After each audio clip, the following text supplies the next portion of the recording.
So good morning guys. तो चलिए start करते हैं 25 मई के इंपॉर्टेंट करंट अफेयर्स को।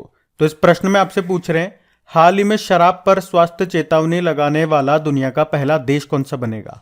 तो आंसर होगा आयरलैंड। तो आयरलैंड ये शराब पर स्वास्थ्य चेतावनी लगाने वाला दुनिया का पहला देश बन गया है। तो इसमें ये शराब पीने के स्वास्थ्य जोखिमों के साथ साथ उत्पाद की कैलोरी गिनती के बारे में भी चेतावनी देगा। और ऐसा करने का उद्देश्य क्या है? शराब से जुड़े संभावित स्वास्थ्य जोखिमों के बारे में जागरूकता बढ़ाना। देखो, आयरलैंड की कैपिटल होती है डबलिन, करेंसी यूरो है क्योंकि यूरोपीय देश है, और इसके प्रेसिडेंट हैं माइकल डी हिंगिस। और इसी तरह से एक प्रश्न मैं आपको याद दिलाऊं, तो सिगरेट पर वार्निंग लिखने वाला पहला देश कौन सा बना? तो आंसर होगा कनाडा। और क्या लिखा जाएगा? हर कश में जहर है। मतलब सिगरेट का जो पैकेट आता है उस पर तो स्वास्थ्य चेतावनी होती ही है, लेकिन सिगरेट के ऊपर, हर सिगरेट के ऊपर भी लिखी जाएगी। चलो आप ये बताओ, अभी 100 अरब डॉलर प्रेक्षण प्राप्त करने वाला पहला देश कौन सा बना? प्रेक्षण मतलब रेमिटेंस। रेमिटेंस मतलब मैं कई बार आपको बता चुका हूँ। जैसे आप भारत में रहते हो, भारत के निवासी हो, विदेश में नौकरी करने के लिए जाते हो और वहां से पैसा कमा कमा करके भारत में अपने घर वालों को भेजते हो, तो रेमिटेंस कहलाता है। तो 100 अरब डॉलर रेमिटेंस प्राप्त करने वाला पहला देश ये भारत है। चलो यूं बताओ, जंगली जानवरों को कानूनी अधिकार देने वाला पहला देश कौन सा बना? तो आंसर होगा इक्वेडोर। चलो ये बताओ, कार्बन डाइऑक्साइड आयात करने और इसे समुद्र के नीचे स्टोर करने वाला पहला देश कौन सा बना? तो आंसर होगा डेनमार्क। चलो ये बताओ, किस देश ने मधुमक्खियों के लिए दुनिया के पहले टीके के उपयोग को मंजूरी दी? तो आंसर होगा अमेरिका। और अगर आपसे पूछे कि मुफ्त पीरियड्स प्रोडक्ट्स देने वाला पहला देश कौन सा बना? स्कॉटलैंड बना। अभी हाइड्रोजन ट्रेन संचालित करने वाला दुनिया का तो दूसरा और एशिया का पहला देश कौन सा बना? चाइना। और भारत का यूपीआई सिस्टम अपनाने वाला पहला देश कौन सा बना था? तो आंसर होगा नेपाल। तो ये इंपॉर्टेंट पॉइंट्स हैं, इनको ध्यान रखना। बढ़ते आगे। फिर बताइए, हाल ही में बास्केटबॉल फेडरेशन ऑफ एशिया के नए अध्यक्ष के रूप में किसे नियुक्त किया गया? तो आंसर होगा डॉक्टर के गोविंदराज को। तो अभी डॉक्टर के गोविंदराज को अंतरराष्ट्रीय बास्केटबॉल फेडरेशन एशिया के अध्यक्ष के रूप में चुना गया है। वे बास्केटबॉल फेडरेशन ऑफ इंडिया के अध्यक्ष और कर्नाटक ओलंपिक एसोसिएशन के अध्यक्ष भी हैं।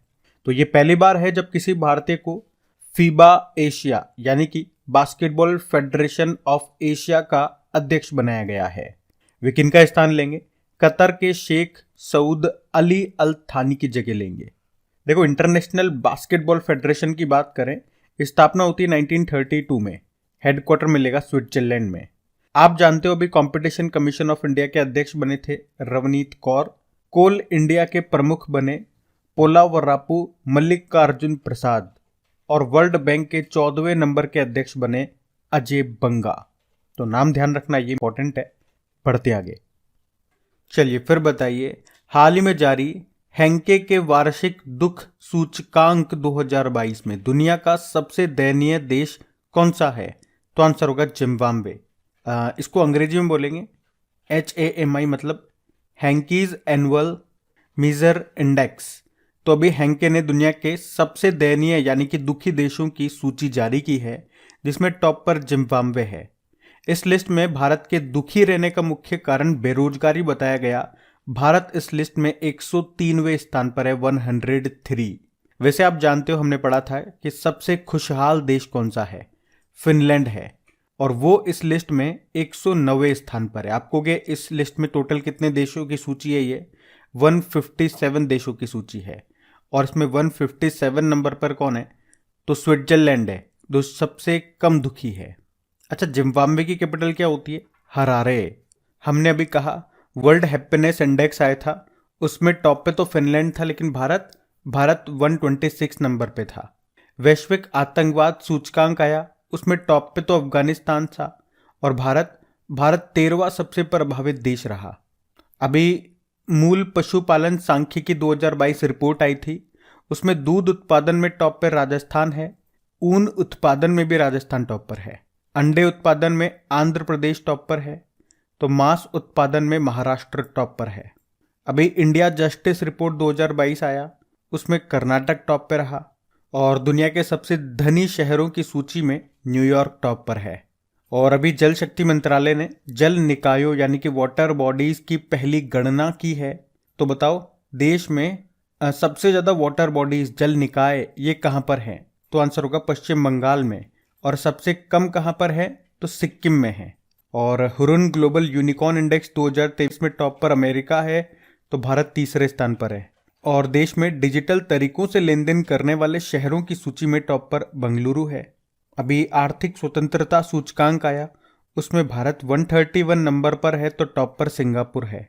और अभी वर्ल्ड प्रेस फ्रीडम इंडेक्स 2023 आया, इसको जारी करता है रिपोर्टर्स विदाउट बॉर्डर। उसमें भारत 161 नंबर पर है, तो टॉप पर नॉर्वे है। तो ये भी ध्यान रखना। आप पढ़ते आगे। फिर बताइए हाल ही में विश्व कछुआ दिवस कब मनाया गया? तो आंसर होगा 23 मई को। तो हर साल 23 मई को वर्ल्ड टॉर्टोइज डे या वर्ल्ड टर्टल डे के रूप में मनाया जाता है। और इस बार इसकी थीम क्या है? I love turtle. पहली बार इसे सन 2000 में मनाया गया था, तो इस बार ये इसका 24वां संस्करण है। आप जानते हो कछुआ संरक्षण में किस भारतीय ने ग्लोबल अवार्ड जीता था? शैलेंद्र सिंह ने। चलो फिर मई के सारे इंपॉर्टेंट डेज को एक बार रिवाइज करते हैं। 1 मई को हमने विश्व श्रम दिवस मनाया। साथ साथ बोलना अगर याद है तो, इससे आपको रिवाइज भी होगा और चीजें याद भी होंगी। 2 मई को विश्व ट्यूना दिवस। 2 मई को ही विश्व अस्थमा दिवस, मई के पहले मंगलवार को होता है। 3 मई को विश्व प्रेस स्वतंत्रता दिवस। 4 मई को कोयला खनिक दिवस। 4 मई को अंतर्राष्ट्रीय अग्निशामक दिवस। 5 मई को विश्व हाथ स्वच्छता दिवस।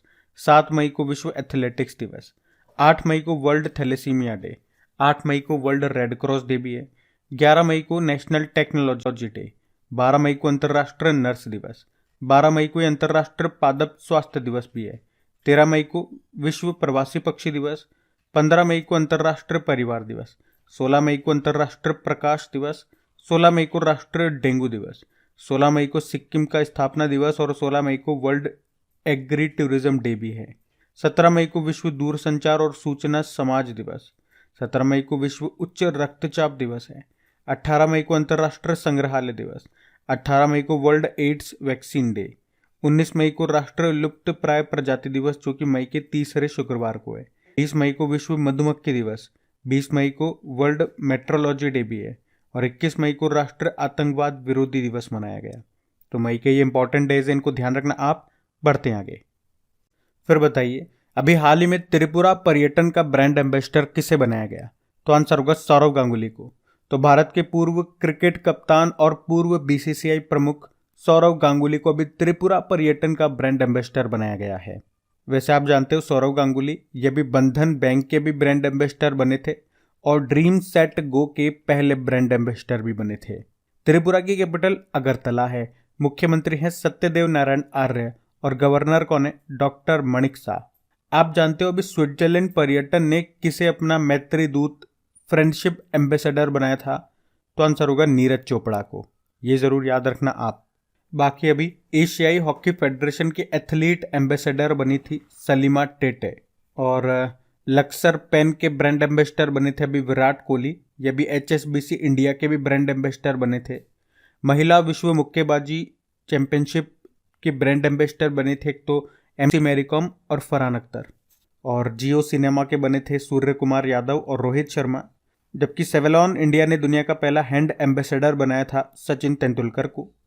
यूनिसेफ इंडिया ने बाल अधिकारों के लिए राजदूत बनाया आयुष्मान खुराना को। और रवि शास्त्री ये फैन कॉड के ब्रांड एम्बेसडर बने थे। तो ये पॉइंट्स ध्यान रखना। बढ़ते आगे।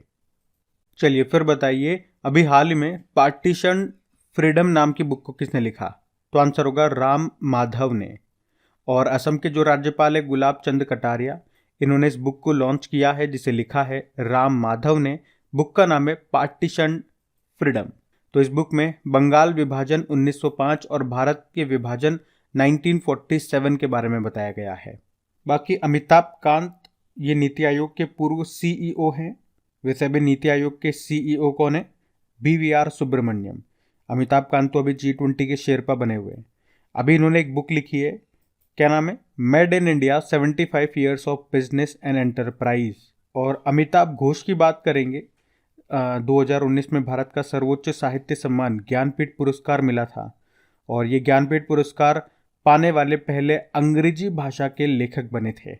अभी इन्होंने बुक लिखी है, उसका नाम है स्मोक एंड एशेज। और संदीप मारवाह 8 years ऑफ मोदी सरकार अ कंपाइलेशन ऑफ अचीवमेंट नाम से बुक लिखी है इन्होंने, तो ये भी ध्यान रखना। बढ़ते आगे। चलिए फिर बताइए, अभी YSR मत्स्य कारा भरोसा योजना के तहत कितने का मुआवजा दिया जाएगा? तो आंसर होगा 10 लाख रुपए। अब ध्यान से देखो, मैंने प्रश्न ये नहीं पूछा कि इस योजना को किसने शुरू किया, क्योंकि देखो YSR नाम से आप सभी बता दोगे कि इस योजना का संबंध आंध्र प्रदेश से है। YS जगन मोहन रेड्डी वहाँ के जो मुख्यमंत्री हैं, या यूं कहूँ कि हमारे देश के सबसे अमीर मुख्यमंत्री। तो अभी आंध्र प्रदेश सरकार ने इस योजना को शुरू किया है। इस योजना का उद्देश्य क्या है कि राज्य के जितने भी मछुआरे हैं, अगर मछली पकड़ने के दौरान उनकी आकस्मिक मृत्यु हो जाती है या वो परमानेंट अपंग हो जाते हैं, तो इस स्थिति में सरकार पीड़ित परिवारों को 10 लाख रुपए का मुआवजा देगी। अब बात आंध्र प्रदेश की है, तो ये रहा मैप में आंध्र प्रदेश। देखो आंध्र प्रदेश की कैपिटल क्या घोषित की गई? विशाखापत्तनम। मुख्यमंत्री जगन मोहन रेड्डी हो गए, और अभी एक रिपोर्ट आई थी उसके अनुसार ये भारत के सबसे अमीर मुख्यमंत्री हैं और सबसे गरीब मुख्यमंत्री बताई गई थी पश्चिम बंगाल की जो मुख्यमंत्री हैं ममता बनर्जी। गवर्नर यहाँ के कौन है? S अब्दुल नजीर हैं, नए बने थे अभी। और अभी राज्य ऊर्जा दक्षता सूचकांक 2022 में टॉप पे रहा आंध्र प्रदेश। और अभी भारतीय नौसेना ने आंध्र प्रदेश में ही एम्फेक्स नाम का एक्सरसाइज का आयोजन किया था। और अभी आंध्र प्रदेश सरकार ने फातिमा शेख के योगदान को पाठ्य पुस्तकों में शामिल किया। फातिमा शेख ये भारत की पहली मुस्लिम शिक्षिका थी। और वन क्षेत्र में सबसे ज़्यादा वृद्धि कहाँ पे देखी गई? तो आंध्र प्रदेश में। और प्रधानमंत्री जी ने पिछले साल आंध्र प्रदेश के भीमा राव में महान स्वतंत्रता सेनानी अल्लूरी सीताराम राजू की 125वीं जयंती पर उनकी 30 फीट ऊंची कांस्य प्रतिमा का अनावरण किया था, ब्रॉन्ज से बनी हुई। आंध्र प्रदेश में अभी नए 13 जिले बने थे, टोटल 26 हो गए हैं। और फलों के उत्पादन में टॉप पर रहा आंध्र प्रदेश। और भांग की खेती को खत्म करने के लिए आंध्र प्रदेश पुलिस ने ऑपरेशन परिवर्तन शुरू किया था। बाकी भाषा के आधार पर गठित होने वाला पहला राज्य आंध्र प्रदेश ही है। देश का पहला दिशा पुलिस स्टेशन आंध्र प्रदेश में बना था। भारत का पहला एक्वा मेगा फूड पार्क आपको आंध्र प्रदेश में मिल जाएगा। और भारत की पहली फ्रूट ट्रेन ये आंध्र प्रदेश से ही रवाना हुई थी। बाकी भारत का पहला ऑनलाइन वेस्ट मैनेजमेंट प्लेटफॉर्म भी लॉन्च हुआ था आंध्र प्रदेश में। तो याद रखना ये पॉइंट्स। बढ़ते आगे। चलिए फिर बताइए, हाल ही में भारत ताइक्वांडो के अध्यक्ष के रूप में फिर से किसे चुना गया? नामदेव शिरगांवकर को।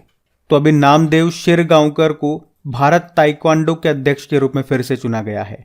वे महाराष्ट्र ओलंपिक संघ के महासचिव भी हैं। और याद रखना भी 2023 में सीनियर विश्व ताइक्वांडो चैंपियनशिप ये होगी अजरबैजान के बाकू में। बाकी सीएट टायर कंपनी है, उसके MD CEO बने थे Arnab Banerjee.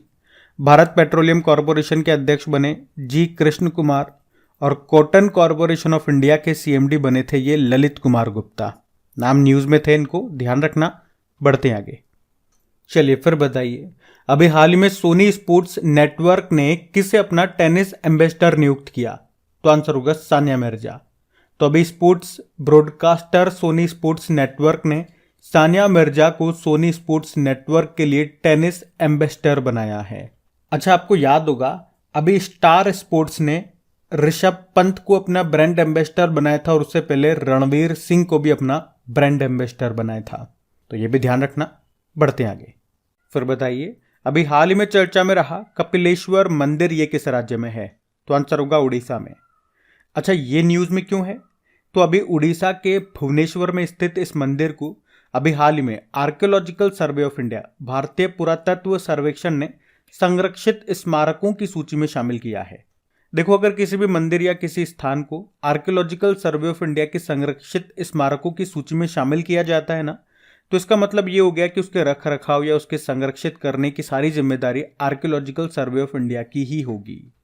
Archaeological survey of India ये भारत सरकार की एक एजेंसी है जो पुरातात्विक अनुसंधान और देश की सांस्कृतिक ऐतिहासिक स्मारकों के संरक्षण के लिए जिम्मेदार है। इसकी बात कर ले आर्कियोलॉजिकल सर्वे ऑफ इंडिया की, तो स्थापना होती है 1861 में। नई दिल्ली में इसका मुख्यालय है। और सबसे इंपॉर्टेंट पॉइंट रहेगा, इसके संस्थापक कौन थे? Alexander Cunningham. और वर्तमान में डायरेक्टर जनरल कौन है? वी विद्यावती हैं। अब देखो लास्ट टाइम एक मंदिर वाला प्रश्न आया था, वहां पे सारे इंपॉर्टेंट मंदिर जो न्यूज में रहे थे मैंने आपको रिवाइज कराए थे। तो आज हम उड़ीसा के बारे में बात कर लेते हैं। तो ये रहा मैप में उड़ीसा। देखो उड़ीसा की कैपिटल भुवनेश्वर है। यहीं पे लिंगराज मंदिर आपको मिल जाएगा, जिसे किसने बनवाया था? सोम राजवंश ने। कलिंगा स्टेडियम भी आपको यहीं पे मिलेगा। वैसे उड़ीसा की जो कैपिटल है ना, भुवनेश्वर से पहले इसकी कैपिटल क्या थी? कटक। कटक से 2 पॉइंट याद रखना। कटक किस नदी के किनारे स्थित है? महानदी के किनारे। और राष्ट्रीय चावल अनुसंधान केंद्र ये कटक में ही मिलेगा। वैसे भुवनेश्वर से याद आएगा, अभी इसी साल इंटर कॉन्टिनेंटल फुटबॉल कप का आयोजन भुवनेश्वर में होगा। भारत की पहली चेस एकेडमी भुवनेश्वर में खोली जाएगी और देश का पहला फायर पार्क ये बनेगा भुवनेश्वर में।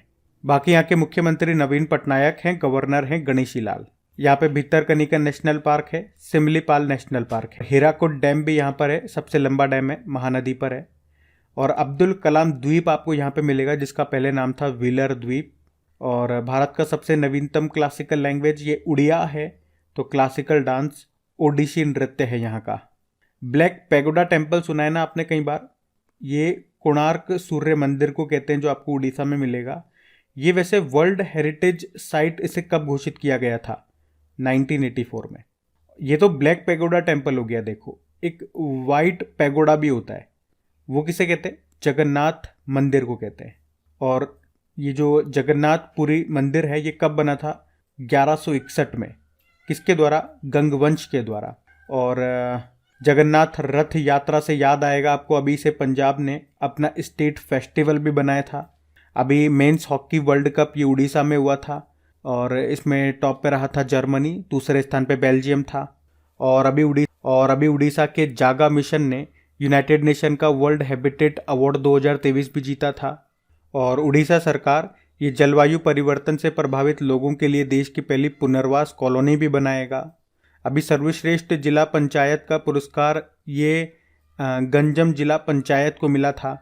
और गंजम जिले से याद आएगा, ये अभी बाल विवाह मुक्त जिला घोषित किया गया था। 2022 में देश के नंबर 1 पुलिस थाने का पुरस्कार उड़ीसा के अस्का थाने को मिला था, ये गंजम जिले में ही है। और याद रखना, अभी उड़ीसा की गंधमर्दन पहाड़ियों को देश का 37वें नंबर का जैव विविधता विरासत स्थल घोषित किया गया था। और ये गंधमर्दन पहाड़ियाँ याद रखना, इन्हें आयुर्वेद का स्वर्ग भी कहते हैं। और अभी टाइम्स की जो 2023 की दुनिया के महानतम स्थानों की सूची आई थी ना, उसमें 2 भारतीय स्थल थे। एक तो उड़ीसा का मयूरभंज और एक लद्दाख।